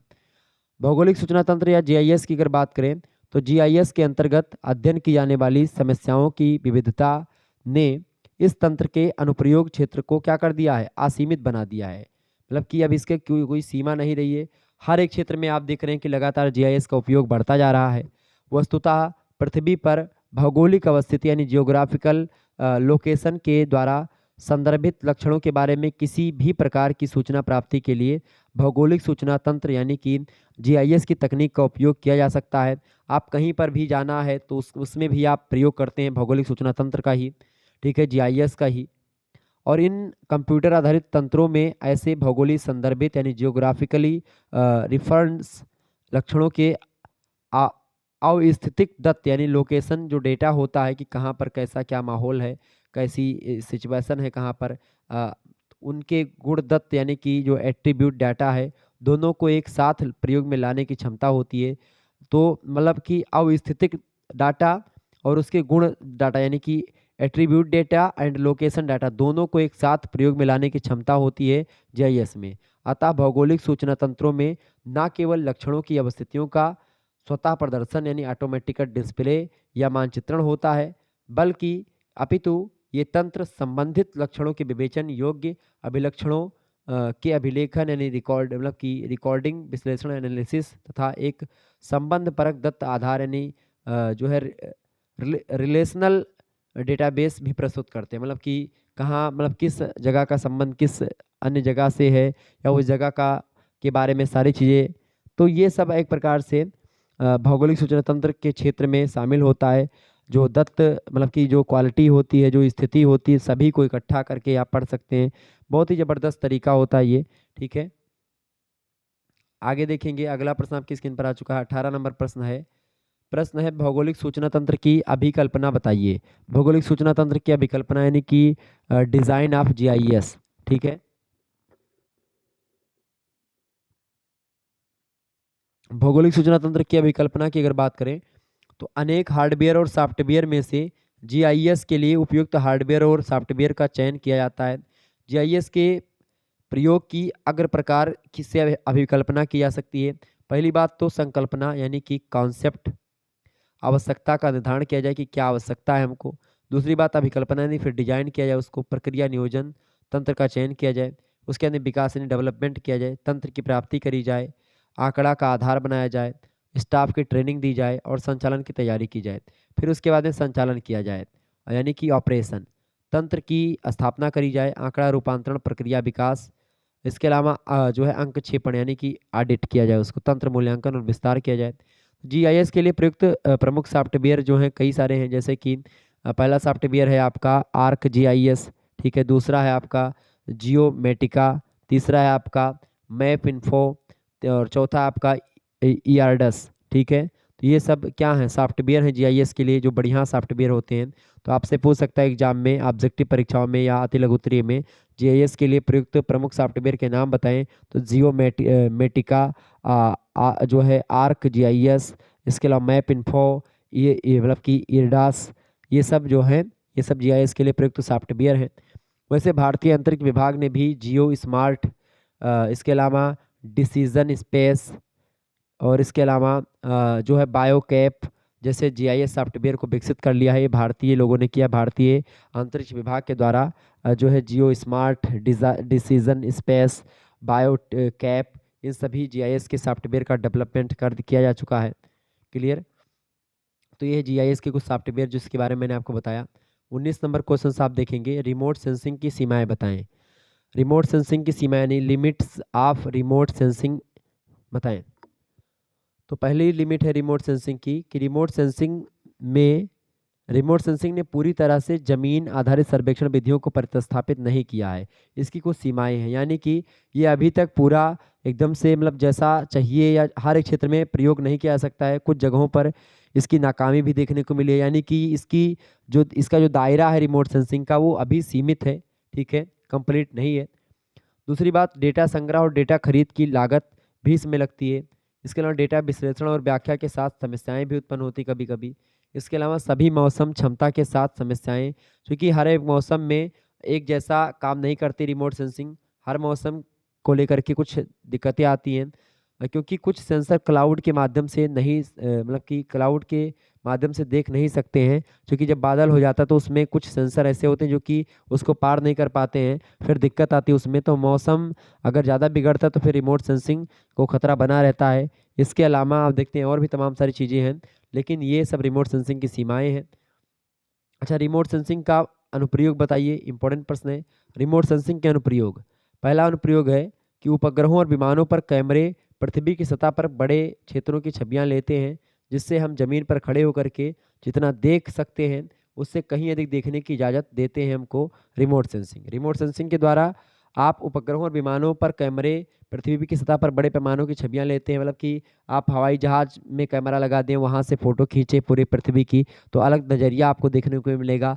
आप एक ही जगह से आप बहुत बड़ी चीज़ को देख पाएंगे। जैसे आप जो है सौरमंडल को देखते हैं, ब्रह्मांड को देखते हैं, तो आप जैसे अपनी आंखों से देखते हैं उतना ज़बरदस्त आप नहीं देख पाते होंगे, लेकिन अगर कैमरे से पृथ्वी को आपने खींचा, फोटो खींच लिया, तो आप बड़े ज़बरदस्त तरीके से आप अपनी पृथ्वी को देख पाएंगे कि भाई अंतरिक्ष से देखने में पृथ्वी कैसी लगती है।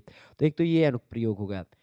दूसरा दूसरा अनुप्रयोग ये होता है जहाज़ों पर सोनार सिस्टम जो लगा होता है, समुद्र के नीचे यात्रा किए बिना ही समुद्र तल की जो छवियाँ होती हैं, जो फ़ोटो होती है समुद्र के नीचे के पानी के अंदर की, पृथ्वी के अंदर जो समुद्र है, समुद्र के नीचे जो तल-बितल उसका है पूरा, समुद्र के अंदर भी बड़े-बड़े पहाड़ होते हैं, समुद्र के अंदर भी बहुत सारे जीव-जंतु निवास करते हैं, पर्वत, पठार और वनस्पतियाँ होती हैं, उन सभी की फ़ोटो खींची जाती है, ठीक है? समुद्र के अंदर क्या है, सोनार के माध्यम से समुद्र के अंदर की सारी चीज़ें, सारी फ़ोटो ली जा सकती है। तो ये रिमोट सेंसिंग के माध्यम से ही संभव हो पाया है।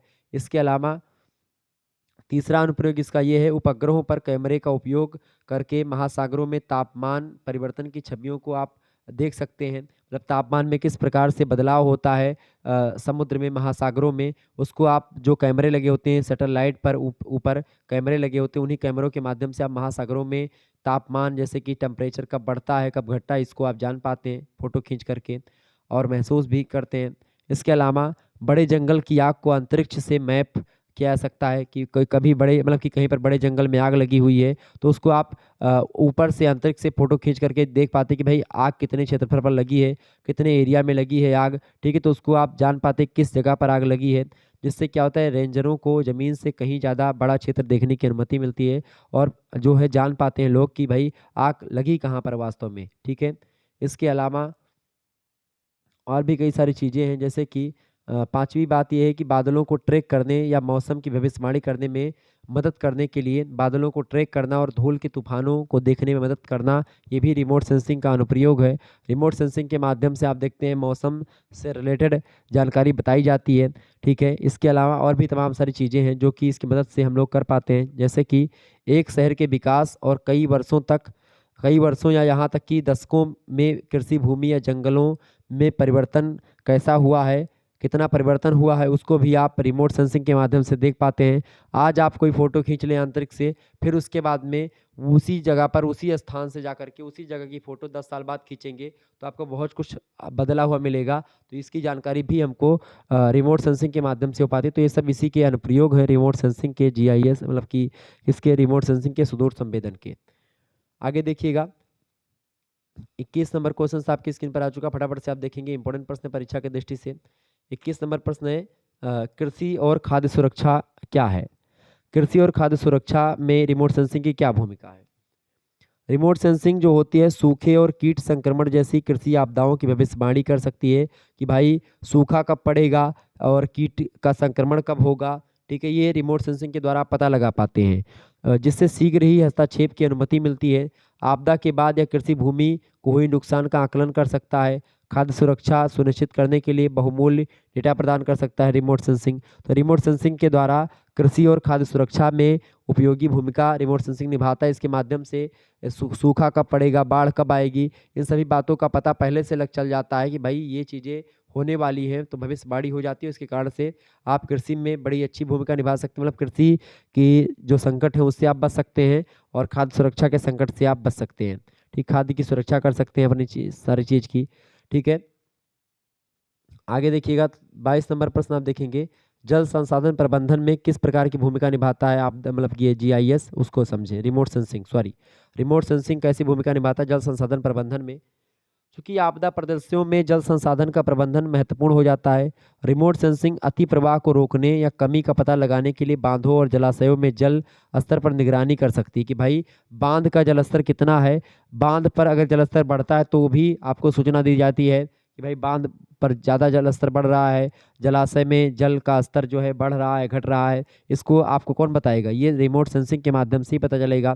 या किसी आपदा के बाद जल प्रदूषण के क्षेत्रों की पहचान भी आपको करना हुआ तो ये भी रिमोट सेंसिंग के माध्यम से ही संभव है। तो जल संसाधन प्रबंधन में भी रिमोट सेंसिंग की बड़ी ज़बरदस्त भूमिका है। इसके अलावा ये सब प्रश्न आपसे पूछेगा। 23 नंबर प्रश्न आपसे बन सकता है वन अग्नि प्रबंधन। वन अग्नि आप देखते हैं जंगल की आग लगी है, जंगल में आग लगी है तो आप वैसे जान नहीं पाओगे कि जंगल में आग कितनी दूर तक फैली है। लेकिन जब आप वही चीज़ ड्रोन से देखोगे, ऊपर से कैमरे लगा करके देखोगे तो आपको सारे जंगल के बारे में पता चल जाएगा। एक फ़ोटो आएगी बड़ी सी, उसमें दिखेगा कितने क्षेत्रफल में कितने एरिया में आग लगी हुई है और फिर उसी हिसाब से आप दमकल वगैरह ला करके या फिर उसी हिसाब से अपना जो है उसको बुझाने का प्रयास करेंगे आग को, ठीक है? जंगल की आग प्रबंधन में रिमोट सेंसिंग महत्वपूर्ण भूमिका निभाती है। यह शुरुआती चरणों में आग का पता लगा सकती है और उसके बाद में उनके प्रसार की निगरानी कर सकता है। जैसे जैसे आग बढ़ती है, पूरा बढ़ने की सूचना आपको मिलती रहती है, जिससे अग्निशमन प्रयासों को अधिक प्रभावी ढंग से हम लोग उस पर लागू कर पाते हैं और उसमें हमको मदद मिलती है। हमको पता चलता है कि भाई आग कितनी जगह पर लगी, उस हिसाब से हम अपना मैनेजमेंट करते हैं। यह आग लगने के बाद नुकसान का आकलन भी कर सकता है, कितने जंगल कितना दूर तक जला, इस बात की भी निगरानी जीआई मतलब कि रिमोट सेंसिंग के माध्यम से हम लोग कर पाते हैं। इसके अलावा फिर रिकवरी और पुनर्नवीनीकरण अगर हो जाता है, उसके बाद में योजनाओं में सहायता भी करता है। मतलब कि अगर कोई मतलब कि उसके मतलब आग लगी जंगल में, बहुत ज़्यादा नुकसान हो गया, फिर उसके बाद में वहाँ पर जो चीज़ें होती हैं, फिर वो नई चीज़ें से मतलब वहाँ पर सरकार जाकर के काम करेगा, कुछ उसको फिर से नवीनीकरण करेगा, उसका रिकवरी करेगा, फिर उसकी भी सूचना जो होती है, फिर उसकी भी जानकारी आपको रिमोट सेंसिंग के माध्यम से पता चल जाएगी। रिमोट सेंसिंग पे जो कैमरे लगे होते हैं, वहाँ से आप उन चीज़ों को फिर से जो नवीन चीज़ें आई हैं, उसको भी देख पाएँगे आप कि भाई कितना अच्छा लग रहा है अब। 24 नंबर क्वेश्चन से भूस्खलन प्रबंधन में किस प्रकार से भूमिका निभाता है रिमोट सेंसिंग? तो भूस्खलन की भविष्यवाणी करना अक्सर कठिन होता है, लेकिन रिमोट सेंसिंग मदद कर सकती है भूस्खलन प्रबंधन में। यह अस्थिरता के संकेतों के लिए ढलानों की निगरानी करता रहता है। रिमोट सेंसिंग की भाई ढलान पर किस तरीके से मतलब घटनाएं घट रही हैं, और उसके द्वारा भूस्खलन को ट्रिगर करने वाले वर्षा पैटर्न को ट्रैक कर सकता है ये। आपदा के बाद रिमोट सेंसिंग क्षति का आकलन कर सकती है और स्थिरीकरण प्रयासों में योगदान कर सकती है। तो इस तरीके से रिमोट सेंसिंग जो होता है भूकंप, भूस्खलन, ज्वालामुखी, जंगल में आग लगने, बाढ़, भूकंप, समुद्र का तापमान, इन सभी चीज़ों में मदद करता है हमको, उन सभी की सूचनाओं को जानने में, उन सभी की फ़ोटो जानने में, किसी क्षेत्र में कितना जनसंख्या घनत्व है, दबाव कितना है, वायुमंडल का एक प्रकार से मतलब वायुमंडल में दबाव कितना है, समुद्र का तापमान कितना, सब कुछ पता लग जाता है। अगला प्रश्न आप देखेंगे, 25 नंबर क्वेश्चन आपके स्क्रीन पर आ चुका है। प्रश्न है, तटीय क्षेत्र प्रबंधन क्या होता है? तटीय क्षेत्रों में अक्सर चक्रवात आते हैं, सुनामियाँ आती हैं और समुद्र के स्तर में वृद्धि जब होती है, तो आपदा की खतरा की जो घंटी होती है वो बजने लगती है, आपदाओं का खतरा बढ़ने लगता है। तो तटीय क्षेत्रों में खास करके प्रबंधन करने में रिमोट सेंसिंग की बड़ी ज़बरदस्त भूमिका होती है। रिमोट सेंसिंग क्या करता है, खतरे के शुरुआती संकेतों के लिए इन क्षेत्रों पर निगरानी रखता है, और जैसे ही इसमें कोई हलचल होती है उन क्षेत्रों में, तुरंत जो है आपको इन्फॉर्मेशन मिल जाती है कि भाई इस क्षेत्र में फला हलचल हो रही है। तो उसके बाद में आपको पता लग जाता है कि भाई ये हलचल हो रही है, इसका मतलब कि ये आने वाला है। तो सुरक्षात्मक उपायों की योजना बनाने में मदद करती है रिमोट सेंसिंग। यह इन आपदाओं के प्रभाव का आकलन करती है, जानती है कि भाई ये आपदा कितनी गहरी है, कितना प्रभाव डाल सकती है, चक्रवात कितना तीव्र आ रहा है, सुनामी कितनी तेज आ रही है, समुद्री लहरें किस तरीके से कितनी गति के साथ हमारे यहाँ पर आगे बढ़ रही हैं, इन सभी का पता लगा पाती है रिमोट सेंसिंग। और पुनर्प्राप्ति प्रयासों का मार्गदर्शन भी कर सकती है, मतलब कि दोबारा से जो क्षति हुई है उस क्षति को कैसे कम किया जाए, इस पर भी विचार करती है रिमोट सेंसिंग, और उस पर भी एक ज़बरदस्त जानकारी प्रस्तुत करती है। ठीक है। 26 नंबर क्वेश्चन आप देखेंगे, निम्नलिखित पर टिप्पणी कीजिए। पहला, बुनियादी ढांचे की निगरानी, दूसरा स्वास्थ्य प्रबंधन। बुनियादी ढांचे की निगरानी कैसे करती है रिमोट सेंसिंग? देखें, आपदाओं के दौरान बुनियादी ढांचे की मजबूती का परीक्षण किया जाता है, और रिमोट सेंसिंग तनाव या क्षति के संकेतों के लिए पुलों, बांधों और इमारतों जैसी संरचनाओं की निगरानी कर सकती है कि भाई पुल अगर टूटना हुआ, पुल पर कोई घटना घटित होती है, किसी बांध पर, इमारत पर, बड़ी बड़ी इमारतों पर नज़र होती है रिमोट सेंसिंग की, जैसी संरचनाओं की निगरानी कर सकती है। यह संभावित विफलताओं का शीघ्र पता लगाने में सहायता करता है और समय पर मरम्मत या निकासी की अनुमति देता है कि भाई कब पुल का निर्माण हो, मतलब कितने दिन पहले हुआ है, उस पर अगर लोड ज़्यादा पड़ रहा है, बांध पर लोड ज़्यादा पड़ रहा है, तो ऐसी स्थिति में क्या करता है रिमोट सेंसिंग, बताता है कि भाई हाँ, यहाँ पर खतरा हो सकता है, तो इसीलिए पहले से बता देगा कि भाई यहाँ पर ये चीज़ें हो रही हैं, तो आप उसके हिसाब से अपना काम कर लेंगे। भाई बांध को मजबूत करना है, उसकी मरम्मत करनी है, रिपेयर करना है, क्या करना है, वो आप अपने हिसाब से कर पाते हैं, लेकिन जानकारी जो होता है उसकी सटीक जानकारी वो रिमोट सेंसिंग के द्वारा ही हमको मिल पाती है। दूसरा पॉइंट आपका था स्वास्थ्य प्रबंधन। आपदाओं में खास करके स्वास्थ्य आपदा भी एक मतलब कि स्वास्थ्य गड़बड़ होना भी एक प्रकार से एक समस्या है। तो आपदाओं के दौरान स्वास्थ्य प्रबंधन में रिमोट सेंसिंग भी भूमिका निभा सकती है, क्योंकि बाढ़ के बाद स्थिर जल निकायों जैसे संभावित बीमारी फैल सकती है। क्योंकि बाढ़ आएगा, जल भराव की समस्या उत्पन्न होगी, जल भराव की समस्या उत्पन्न होने से कई प्रकार की बीमारियां फैलेंगी। तो उन बीमारियों का पहचान मतलब उन बीमारियों के प्रकोप से बचने से पहले ही वहाँ के लोगों को खाली करवा दिया जाएगा कि भाई बाढ़ आने वाली है, तो अपना जगह खाली कर दो। तो बाढ़ वहाँ पर आ जाएगी, जल भराव की समस्या उत्पन्न हो गई। अब जल भरा हुआ है, तो उस जल को भरा हुआ है, तो उसकी सूचना जो देनी होगी वो कौन देगा? रिमोट सेंसिंग के माध्यम से सूचना मिलेगी ना सरकार को कि वहाँ पर जल भरा हुआ है, उससे जो है मतलब कि बीमारी फैल सकती है। तो इस तरीके से मतलब बीमारी के प्रकोप वाले क्षेत्रों की पहचान करके और यथाशीघ्र हस्तक्षेप को सक्षम बनाता है। इसके अतिरिक्त यह मच्छरों जैसे रोग वाहकों की गतिविधि को ट्रैक करने में मदद करता है, जिससे मलेरिया, डेंगू जैसी बीमारियों की रोकथाम में सहायता मिलती है रिमोट सेंसिंग के माध्यम से। तो कई प्रकार के स्वास्थ्य के मामलों में भी, यानी बीमारियों को फैलने से रोकने के लिए, जैसे आजकल मतलब कोरोना की बात है तो कोरोना को फैलने से रोकने के लिए भी आप रिमोट सेंसिंग का प्रयोग कर सकते हैं, जो कि कितने एरिया में क्या क्या मतलब कितने लोग फंसे हुए हैं या कितने लोग को मतलब कि किस वायरस से ग्रसित हैं, ठीक है, तो उसकी उस पर नज़र रख करके आप जो है चीज़ों को रोक सकते हैं। 27 नंबर क्वेश्चन आप देखेंगे, एक बार सभी लोग वीडियो को लाइक और शेयर कर दीजिएगा, इंपॉर्टेंट है। 27 नंबर प्रश्न आपकी स्क्रीन पर आ चुका है। संवेदक वह युक्ति या उपकरण है जो विद्युत चुंबकीय विकिरण ऊर्जा को एकत्रित करते हैं, सुस्पष्ट कीजिए। संवेदक जो है वह युक्ति या उपकरण है जो विद्युत चुंबकीय विकिरण ऊर्जा को एकत्रित करते हैं, बिल्कुल ठीक बात है। उन्हें संकेतकों में बदलते हैं और उपयुक्त आकारों में प्रस्तुत करते हैं, ठीक है, बिल्कुल ठीक है। जो कि अन्वेषण यानी खोज लक्ष्यों के विषय में सूचना प्राप्त करते हैं। आंकड़ा उत्पाद के आधार पर संवेदकों को दो वर्गों में हम बांट सकते हैं। पहला, फोटोग्राफी के द्वारा हम ये जान पाते हैं कि भाई किस क्षेत्र में क्या घटनाएं घटित होने वाली है। दूसरी बात, फोटोग्राफ रहित आंकिक संवेदक, मतलब कि फोटोग्राफ से मतलब फोटोग्राफ नहीं होता है, कुछ आंकिक संवेदक होते हैं कि भाई ये इतना पॉइंट ये है, उतना पॉइंट वो है, तो आप इसके माध्यम से पता लगा पाते हैं कि भाई यहाँ पर ये चीज़ें घटित होने वाली हैं, कि भाई जो उसका एक पॉइंट पर है, 2 पॉइंट पर है, 3 पॉइंट पर आ गया, उसके माध्यम से आंकिक संवेदक होता है, आंकिक, ठीक है, अंक के माध्यम से। तो फोटोग्राफिक संवेदक यानी कैमरा जो होता है किसी भी लक्ष्य बिंदुओं को एक क्षण विशेष में उद्भासित कर अभिलेखन कर लेता है। दूसरी ओर फोटोग्राफ रहित संवेदक किसी लक्ष्य के प्रतिबिंब को पंक्ति दर पंक्ति के रूप में प्राप्त करते हैं, और ये संवेदक जो होते हैं स्कैनर के नाम से जाने जाते हैं। क्लियर? तो स्कैनर जो होते हैं, आप कहते हैं भाई स्कैन कर दिया आपने, कोई किसी बार को मतलब कि किसी कोड को, क्यूआर कोड को स्कैन किया आपने, तुरंत उस क्यूआर कोड में जो जानकारी उपलब्ध थी उसको आपने ट्रैक कर लिया। तो ये सब रिमोट सेंसिंग के द्वारा ही संभव पाता है, मतलब कि फोटोग्राफिक संवेदक के द्वारा ही संभव पाता, कैमरे के द्वारा, ठीक है। 28 नंबर क्वेश्चन से, उपग्रह से प्राप्त प्रतिबिंबों का निर्वचन यानी टिप्पणी, मतलब उस पर टिप्पणी करें। उपग्रहों से प्राप्त जो फोटो है उनका निर्वचन कैसे आपको लिखना है इसमें प्रश्न। संवेदकों के द्वारा यानी कि कैमरों के द्वारा प्राप्त आंकड़ों का उपयोग किसी भूपृष्ठीय घटना, कोई मतलब कि भूमि पर कोई घटना घटित हुई है, पृथ्वी पृथ्वी पर कोई घटना घटित हुई है, वस्तुओं के आकार और प्रतिरूप संबंधित सूचनाओं को प्राप्त करने में क्या आता है, कि भाई पृथ्वी पर कोई घटना घटित हुई किसी भूपटल पर, मतलब कि कहीं पर कोई घटना घटित हुई तो उसके बारे में यथोचित जानकारी, कहाँ पर एग्जैक्ट कहाँ पर घटना घटित हुई है और वहाँ पर कौन कौन सी चीज़ें थी, उन सभी का आकार प्रतिरूप जो होता है फोटो के माध्यम से तुरंत वो उस घटना के बारे में फोटो क्लिक कर लिया आता है। उसके अंदर फिर फोटो को घर में बैठ करके अच्छे से देखते हैं। आपने देखा होगा कि पुलिस वगैरह जो होते हैं मूवी वगैरह में, जब कोई घटना घटित होती है तो फिर उसके अंदर जाकर के उस स्थान की फ़ोटो खींचते हैं, और उसके बाद में फिर जो है फ़ोटो में जाकर के फिर देखते हैं कि क्या-क्या चीज़ें वहाँ पर हुई थी। तो फ़ोटो वहाँ की एक हर एक चीज़ से एक प्रकार से कॉपी हो जाती है, एक प्रतिलिपि हो जाती है, फिर उसके बाद में उस स्थान पर जाने की ज़रूरत आपको नहीं पड़ती है। विभिन्न प्रकार के संवेदक यानी कैमरा, फोटोग्राफिक और डिजिटल आंकड़े उत्पाद प्राप्त करते हैं। अतः इन घटनाओं की गुणात्मक और मात्रात्मक दोनों ही प्रकार की विशेषताएँ चाक्षुष मतलब कि चाक्षुष निर्वचन अथवा अंकीय बिंब प्रक्रमण तकनीक के द्वारा प्राप्त की जा सकती हैं। चाक्षुष निर्वचन जो होता है करना एक स्वचालित अभ्यास है, जो बिंबों यानी कि फोटो में से किसी भी वस्तु को देख करके उसकी पहचान करना होता है। जैसे मैंने आपको बताया था कि भाई मूवी में क्या होता है कि भाई आपने देखा, तो उस फोटो को देख करके फिर वहाँ पर न जाने की आवश्यकता, मतलब कि वहाँ पर नहीं जाना पड़ता उस स्थान पर, उसका आकलन आप फोटो को देख करके ही उसके बारे में जानकारी सारी इकट्ठा कर लेते हैं।